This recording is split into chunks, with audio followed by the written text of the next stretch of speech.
L'albero delle scarpe.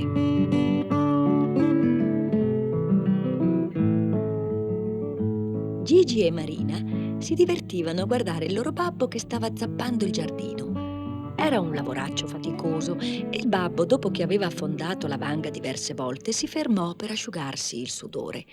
«Guarda, guarda, papà ha tirato fuori una vecchia scarpa», disse Marina. «Che cosa ne farai, babbo?» chiese Gigi. «La sotterrerò proprio qui», rispose il signor Martino. «La mia nonna raccontava che se si pianta una scarpa vecchia sotto una pianta di rabarbaro crescerà molto meglio».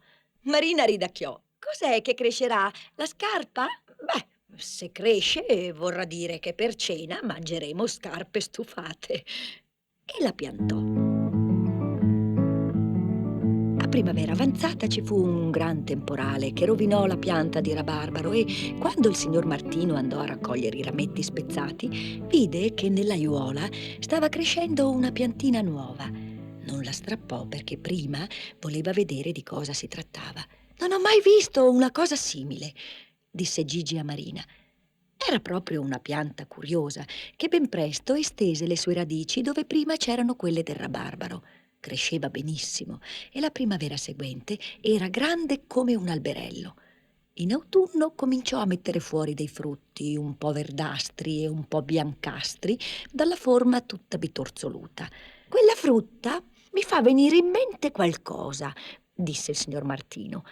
E tutto a un tratto si batté la mano sulla fronte.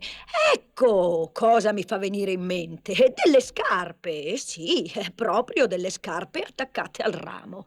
«Davvero? Sembrano proprio delle scarpe», disse Gigi stupefatto, toccando i frutti. «Avete detto scarpe?» intervenne la signora Trippoloni, una loro vicina, sporgendosi oltre la siepe. «Sì, proprio così. Il nostro albero fa le scarpe. Proprio quello che ci vuole per il mio Robertino, che ormai è abbastanza grande da poterle portare», disse la signora Trippoloni. «Posso venire a dare un'occhiata?» «Ma certamente, venga a vedere». La signora Trippoloni andò sotto l'albero con il piccino in braccio e gli alzò un piedino per vedere se entrava nel frutto. «No, ancora non entra», disse Gigi. «Torni domani, signora Trippoloni». La signora tornò il giorno seguente, ma i frutti erano ancora troppo piccoli. Passò una settimana e i frutti cominciarono a maturare e a prendere un bel colorino lucido marrone dorato e finalmente un giorno il piede di Robertino poté entrarci comodamente.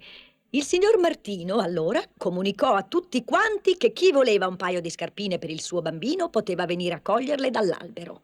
La voce si sparse nel villaggio e il giorno dopo c'era una gran folla di mamme con i loro bambini al cancello del giardino per vedere lo stupefacente albero delle scarpe. Una volta entrate, alzavano i bambini fino ai rami per provare se i piedini potevano entrare nei frutti. Quelle mamme arrivate dopo si sedevano sull'erba con i loro bambini, mentre Gigi e Marina andavano e venivano portando paia di frutti da provare, fino a che ogni bambino ebbe le sue scarpe e tutti i frutti furono esauriti. Alla fine della giornata l'albero era completamente spoglio. Una delle mamme, la signora Bianchi, che aveva 3 gemelli, si affrettò appena tornata a casa a mostrare le scarpine a suo marito. «Guarda, le ho colte dall'albero del signor Martino, me le ha date gratis. Vedi, la pelle è dura come il cuoio, ma dentro sono soffici, proprio quello che ci vuole per i piedini dei nostri bambini. Non sono una meraviglia?» Il signor Bianchi fissò a lungo i piedi dei suoi bambini e poi disse: «Togli loro le scarpe. Mi è venuta un'idea». Fu così che dopo qualche anno, davanti alla casa del signor Bianchi, apparve un cartello: «Produzione nostrana di scarpe». «Ecco perché faceva tanto mistero di quel campetto dietro casa sua», disse il signor Martino ai suoi familiari. «Ora capisco tutto. Le scarpe che noi gli abbiamo regalato per i suoi bambini, lui le ha piantate e ora quella vecchia volpe ha dozzine di alberi di scarpe». Pareva proprio che il signor Bianchi avrebbe fatto un sacco di soldi. Quell'autunno assunse 3 donne per cogliere i frutti e per assortirli in paia di differenti misure. Poi le scarpe venivano avvolte in carta velina, impacchettate in scatole e spedite in città, dove venivano vendute a 20.000 lire il paio. Il signor Martino, affacciandosi alla finestra una mattina, vide il signor Bianchi uscire dal garage con una macchina nuova fiammante. «Io non ho mai pensato di sfruttare il mio albero delle scarpe per fare soldi», disse alla moglie. Caro, tu non sei mai stato un gran commerciante», rispose lei gentilmente. «Comunque, io sono contenta che tutti i bambini del villaggio abbiano potuto avere le scarpe gratis». Un giorno Gigi e Marina stavano camminando nei campi vicino al frutteto del signor Bianchi, che era cintato da un alto muro perché la gente non potesse guardare dentro. Dall'alto del muro apparve Riccardo, un loro amico. Con un salto balzò dalla loro parte e si avvicinò ai due fratelli. «Ciao Riccardo, che ci fai nell'orto dei Bianchi?» Il ragazzo strizzò l'occhio. «Vedrete!» E corse tutt'intorno nell'erba raccogliendo frutti scarpa fino ad averne le braccia piene. «Sono tutti frutti caduti a terra dagli alberi di scarpe dei Bianchi. Li porterò alla mia nonna e lei mi preparerà un'altra torta di frutti scarpa». «Una torta?» chiese Marina. «Non ho mai immaginato che si potesse mangiarli. Che sapore hanno?» «Beh, la buccia è troppo dura, ma l'interno del frutto, cotto con parecchio zucchero, è buonissimo. La mia nonna ne fa degli ottimi dolci. Venite a provarne un pezzo». Gigi e Marina aiutarono Riccardo a portare i frutti a casa della nonna e mangiarono un bel pezzo di torta. Il gusto era davvero squisito, più aromatico delle mele e con un non so che di esotico. A Gigi e Marina piacque molto e quando tornarono a casa andarono in giardino a cogliere dei frutti scarpa per cuocerli. Li misero in pentola con il miele e l'uva sultanina. Anche il signor Martino e sua moglie dissero che erano squisiti. Dopo aver finito il suo piatto, il babbo cominciò a ridacchiare. «Ehi, mi è venuta un'idea meravigliosa». Il giorno seguente riempì il bagagliaio della sua vecchia macchina di scatoloni pieni di frutti scarpa. Andò al mercato della città vicina e parlò a lungo con un fruttivendolo.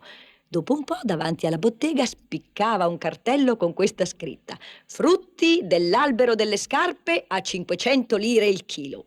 Una gran folla si radunò davanti al negozio. «Ma guarda un po'», dicevano, «io ho pagato 20.000 lire per 2 di questi frutti scarpa per il mio bambino e qui li vendono a 500 lire il chilo». Intanto il fruttivendolo strillava a gran voce: «Solo 500 lire il chilo! Gettate la buccia e gustate il saporito frutto! Squisiti per fare le torte, ottimi al forno, deliziosi crudi!»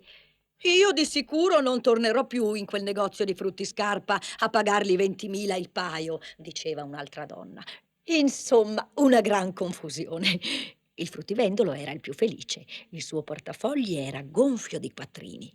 Il mattino seguente, quando il signor Martino tornò in città, passò davanti al negozio di scarpe e vide che sotto al cartello che recava la scritta «Scarpe nostrane che crescono con i vostri ragazzi» ce n'era un altro con scritto «Ribassi straordinari, un paio di scarpe per 500 lire». E così furono tutti contenti. La gente del villaggio continuò a ricevere da Martino le scarpe gratis e quelli della città le pagavano solamente 500 lire il paio. E tutti potevano mangiare i frutti se lo desideravano. L'unico a non essere contento era il signor Bianchi, che guadagnava molto meno di prima. «Credi che abbia agito male verso il signor Bianchi?» chiese Martino a sua moglie.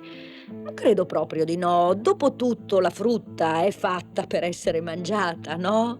«E poi», disse Marina, «non era questo che ci dicesti quando piantasti quella vecchia scarpa? Ci avevi promesso scarpe stufate per cena».